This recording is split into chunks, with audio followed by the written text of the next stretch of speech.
ఫీజుల బకాయి బీజేపీ లడాయి అంటూ కూడా నిన్నటి నుంచి బీజేపీ రాష్ట్ర అధ్యక్షుడు రామచంద్రరావు కూడా దీక్షకు కూర్చున్నారు. ఈ దీక్ష మీద కాంగ్రెస్ ప్రభుత్వం మీద ఆరోపణలు చేస్తున్నారు. ఇదే విషయం మీద మనతో మాట్లాడడానికి సీనియర్ కాంగ్రెస్ పార్టీ నాయకులు ఎమ్మెల్యే మల్రెడ్డి రంగారెడ్డి గారు ఒక్కసారి ఫీ రియంబర్స్మెంట్ అంశంలో ఎందుకు విడుదల చేయట్లని ఒకసారి మాట్లాడించేటువంటి ప్రయత్నం చేద్దాం. సార్, మీరు అధికారంలోకి వచ్చినప్పటి నుంచి కూడా ఫీ రియంబర్స్మెంట్స్ కూడా విడుదల చేయట్లేదు, ప్రభుత్వము పూర్తి స్థాయిలో ఎడ్యుకేషన్ అటకెక్కించిందని చెప్పి బీజేపీ దీక్ష చేస్తుంది, దానికి ఏం చెప్తారు సార్? బ్రదర్, కాంగ్రెస్ పార్టీకి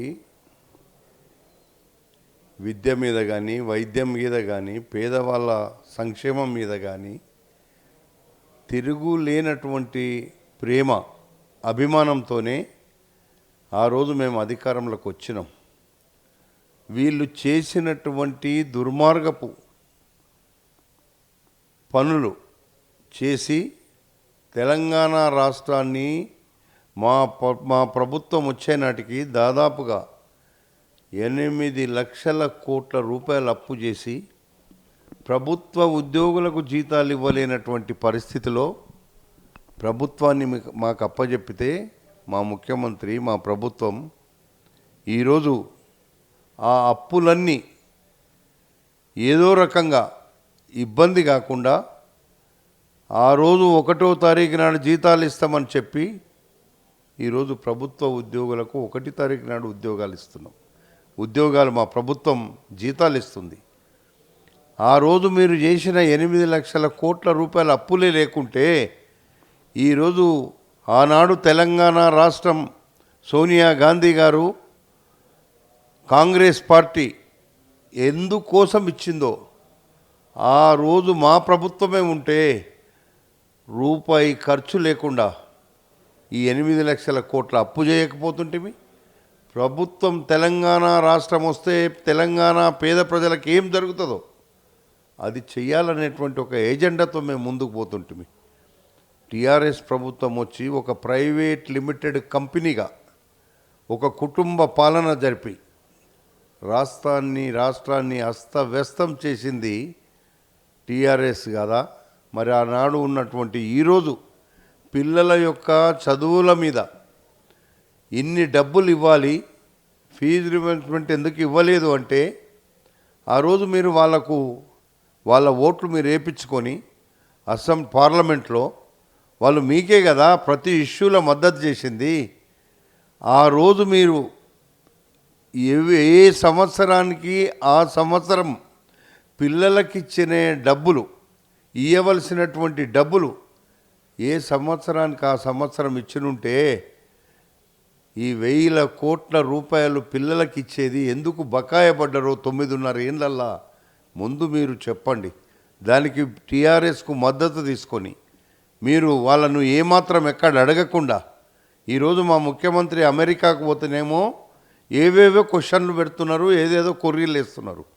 మరి ఆ కొర్రీలు ఆ రోజు ఎందుకు వేయలేదు? మీరు ఇన్ని లక్షల కోట్ల అప్పు చేస్తుంటే, ప్రభుత్వ ఉద్యోగులకు జీతం ఇవ్వకపోతే, సంక్షేమ కార్యక్రమాలు సరిగ్గా అమలు చేయకపోతే ఆ రోజు ఇచ్చేటువంటి మన పిల్లలకు ఈరోజు పడ్డ బకాయిలను మీరు ఇచ్చినుంటే ఈరోజు మేము 1వ తారీఖు నాడు ప్రభుత్వ ఉద్యోగులకు ఎలాగైతే ఇస్తున్నామో అలాగే ఎవ్రీ మంత్ ఏ కాలేజీలైనా పిల్లలు చదువుకుంటే వాళ్ళకు డబ్బులు ఇచ్చేటువంటి అవకాశం మా ప్రభుత్వానికి ఉండే.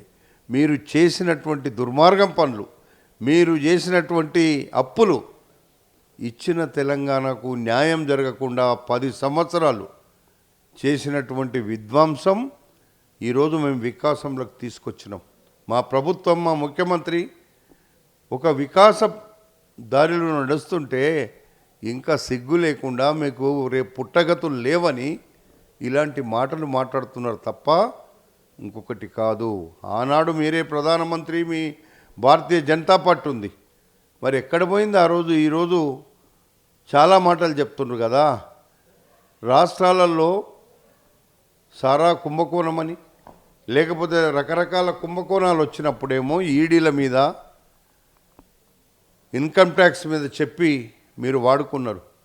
మరి అవన్నీ మీరు టీఆర్ఎస్ ప్రభుత్వం మీద ఇన్ని అప్పులయ్యి సంక్షేమ పథకాలకు అడ్డం పడి వీళ్ళు డబ్బులన్నీ వృధా చేస్తుంటే ఆ రోజు కేంద్ర ప్రభుత్వం ఏం చేసిందయా?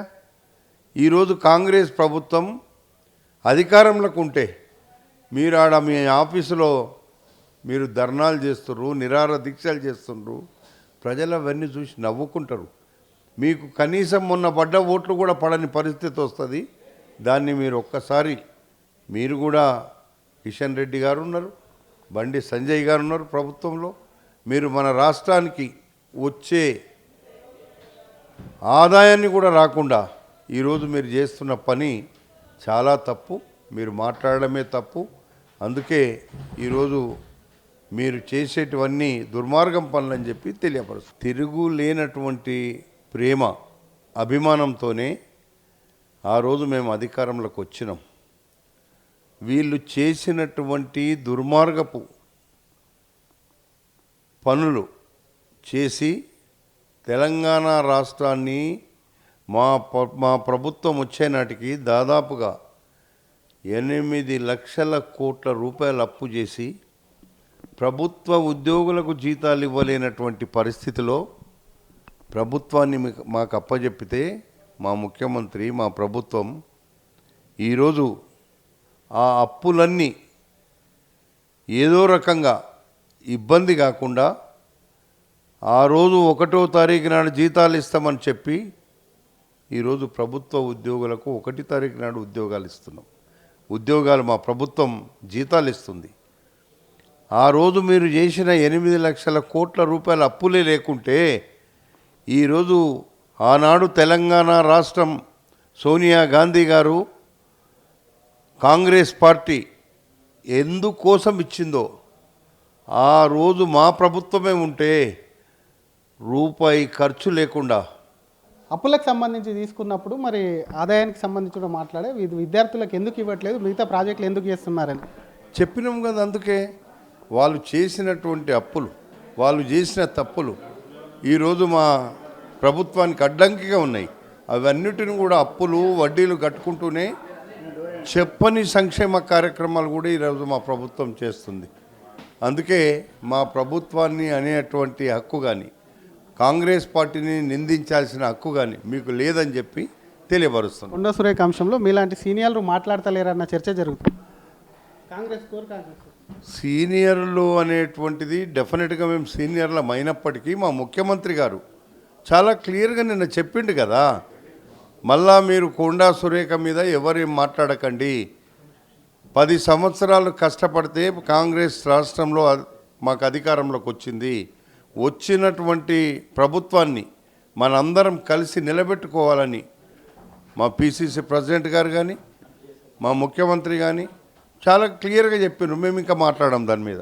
ఇది అసలు ఒకవైపు ఫీజు రీఎంబర్స్మెంట్ మీద అసలు బీజేపీకి చేసేటువంటి ధర్నా చేసేటువంటి నైతిక హక్కు లేదనుకుంటున్నా. కొండా సురేఖ అంశంలో ఎక్కడ కూడా ముఖ్యమంత్రి మాట్లాడొద్దన్నారు కాబట్టి దాని విషయంలో కట్టుబడి ఉన్నాం కాబట్టి అదేది మాట్లాడడం క్రమశిక్షణ కమిటీ చూసుకుంటుందని చెప్పి ఎమ్మెల్యే మల్రెడ్డి రంగారెడ్డి అంటున్నారు. కెమెరామెన్ గజప్తో శ్రీధర్, RTV, హైదరాబాద్.